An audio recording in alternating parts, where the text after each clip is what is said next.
So I get that there are rough periods in life. There are periods of times in life where life is kind of hard, where a lot of things aren't really going your way. Maybe your girlfriend broke up with you. Maybe a person you love died.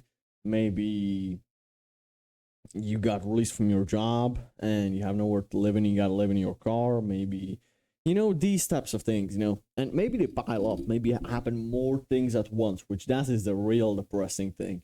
If one bad thing happens, you can kind of tackle that. But if more bad things happen at once, that's usually when it like piles up. And that's when usually some people it's too much for them. What I'm going to be telling you right now is something that might piss you off a little bit. You might not want to hear this, but you're gonna be telling a cool ass story, okay? So you should be grateful that this is happening to you because this means the harder and the more shit it feels right now, the cooler the story it's gonna be. And the best stories are the ones of hardship. Think about who are the men that you respect the most. They had shit ass stories. They had parts of their lives that were shit. Think about the men you respect. Andrew Tate, right? School stories built respect. Hardship. Going through hardship builds respect. Self respect. You respect yourself far more. And other people. Women like you so much more because you have a cool story and she's gonna think like, man, this man has been through something tough. And men will respect you so much more. They're gonna see that you're strong.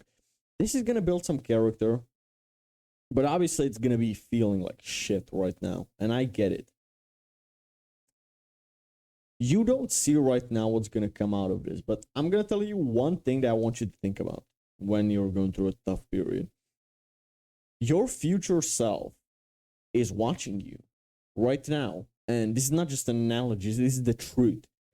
You think about your past self right now, something you did in the past. Yeah, you're watching your past self right now. This is the same way that your future self, he's watching you right now. He might even remember you watching this video one day. He might rewatch this video in the future. Who knows? Your future self is watching you. He's thinking about you because he's remembering what that shit period felt like when that girl broke up with him. He remembers it. And he's looking at the decisions that you made. So make him proud. Make your future self respect you. And I know that's hard sometimes. Maybe it's hard to make the right decision. You know, you want to cry your eyes out when the right decision is to do 100 push-ups. I know. It's you want to cry your eyes out when you should really be working on your business and making that money. You know, it doesn't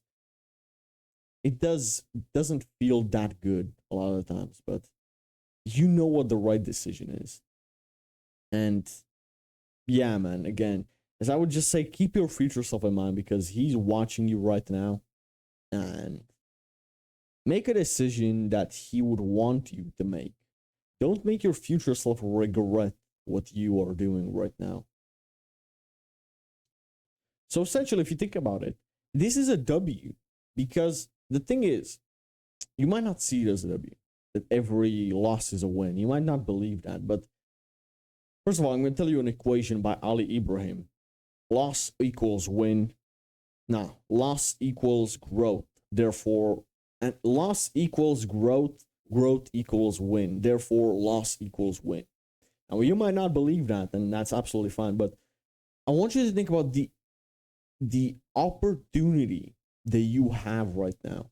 You have such an opportunity to tell a cool story in the future about, man, even though I was heartbroken and even though I lost my job, I never gave up and I lived in my car, but I was hustling double as hard as before. And, we're going to tell so much cool stories about what you're currently doing. Whatever your struggle may be right now. I was broke as fuck living in my parents' house and I was 18 years old already and I wanted to move out, but I didn't have enough money. So what I started to do is this side hustle, and then I got a second job, and I moved out, and it was hard for a period. And then, whatever your struggle might be, this is gonna be a sick story. And The thing is, you should thank God for this opportunity. Because I'm going to leave you with another quote. The size of that obstacle directly equates to the amount of progress that you can make. It's said by JMS, John Mark Stevenson. This is so true. Think about it as XP points, in a video game. Who gives you the more XP? The little level 2 ape or killing the level 60 boss? Which one gives you the most XP and the most interesting armor and the new sword or whatever? Which one gives you the more XP? The boss, obviously. The one that's tougher to kill. The one that you're not going to get on first try. The one that you're going to have to level up to kill. The one that's going to take you 1,000 more failed, attempts. That's what's going to give you the most XP. So, if you have small obstacles, you feel like your life is kind of easy right now, or if you want an easy life, I want you to understand you're never going to level up. You're never going to gain any more XP. And if you're not where you want to be in life, that's not what you want to be doing. You want to be doing something tough. You want to go to boxing, get your ass whooped, because that's going to grow you as a man so much. Jesus Christ, that was the best decision I ever made, Getting my ass whooped in a boxing ring, that completely changes how you look at yourself and humbles you and makes your work ethic be finally on point.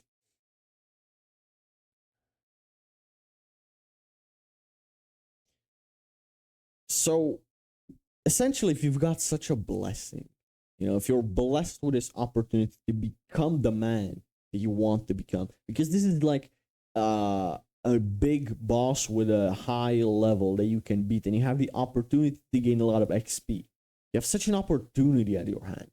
Then why the fuck are you complaining? Listen, the reason why I'm going to tell you to stop complaining is because we all have our own problems. We all have our own struggles. We all have our own lives. And the reason is this. As a man, you don't get much sympathy. Everybody got their own problems. They don't care about your depression. They don't care that your girlfriend is now your ex and she broke up with you and you broke your heart because you were 5 years together. Nobody cares. They may pretend to care. They may pretend to give you some sympathy. But you're not a hot chick. Nobody's trying to get into your panties. So all that sympathy is not going to be very honest. This is the thing that you have to realize. People will give you honesty just to get you out of their face. Just because he's complaining to me, let me pretend that I give a shit, This is how people look at men's problems. So I don't want you complaining because that will keep you stagnant at this one place. It's like being on a bike but not pedaling. Complaining is just you holding the brake.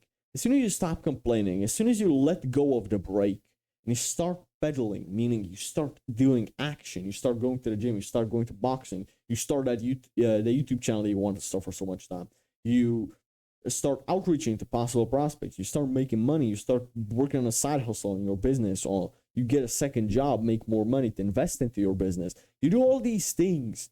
That's when you start pedaling. And that's when you start going. And by the time you know it, you surpass all your problems because they're at such a speed right now on a downhill, on a steep hill. Now you got some speed, some momentum going. You will not even want to press the brake anymore because it's so much fun. And another thing that I want you to understand is about the future. You're going to have much bigger problems than you have right now. If you think that this is the biggest problem you're ever going to have, you're mistaken.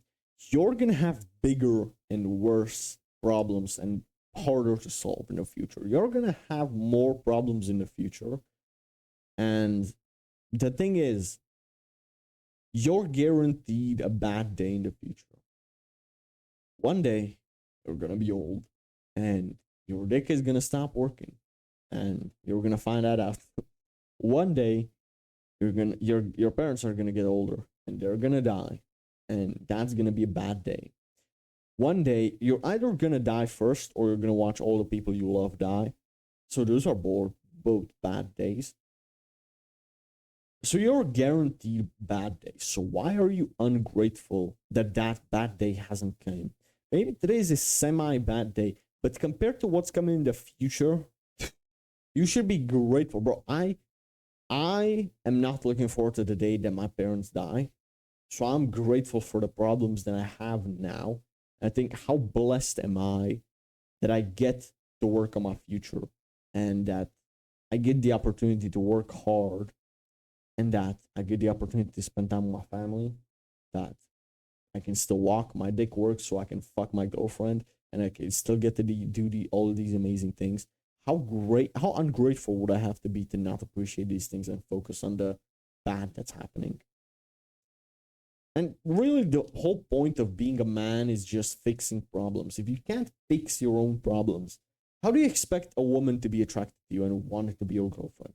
A girl wants a man because she expects him to fix her problem. She wants to call plumber. You take a look at it, see if you can't figure it out. She needs a tire change. See if you can't figure it out.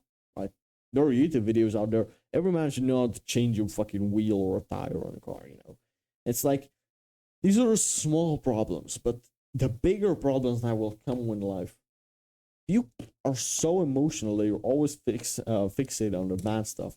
Nobody likes negative people. Nobody likes bitchy people. Nobody likes people that only focus on the bad. I sure don't. And if I get a friend that keeps on complaining, I will stop speaking to them just because. If you're depressed, I don't want to talk to you. And that's the thing. More people think like this, they just don't say it. And I'm a vocal majority. I'm a vocal. Nah, hold on a second. I said that the wrong way, I think. Anyways, you get the point. Everybody thinks that. Everybody hates a complainer and negative people. So you just are pushing people away from you. And you're complaining that you're lonely and that you haven't had sex in a year because no girl wants you. If you're going to complain about this, yeah, obviously, you attract that negative energy and you're not going to attract any girls. Maybe you should look at yourself. And if you were a girl, would you fuck you? Honestly. A lot of the times you just cope. So this is what I'm going to tell you. I hope that this is something you might be thinking about. Maybe I've been a little unpleasant in this video, but I wish that my younger self would watch this video when he used to complain about the tiny problems that he had. And I realize even now, bro, I don't have that big of a problem, I don't have that big problems in my life, just small shit that I can fix. So I'm grateful for the problems I have because I know that there's going to be a bad day in the future. So with this in mind, may God bless you, and I'll see you on the next one.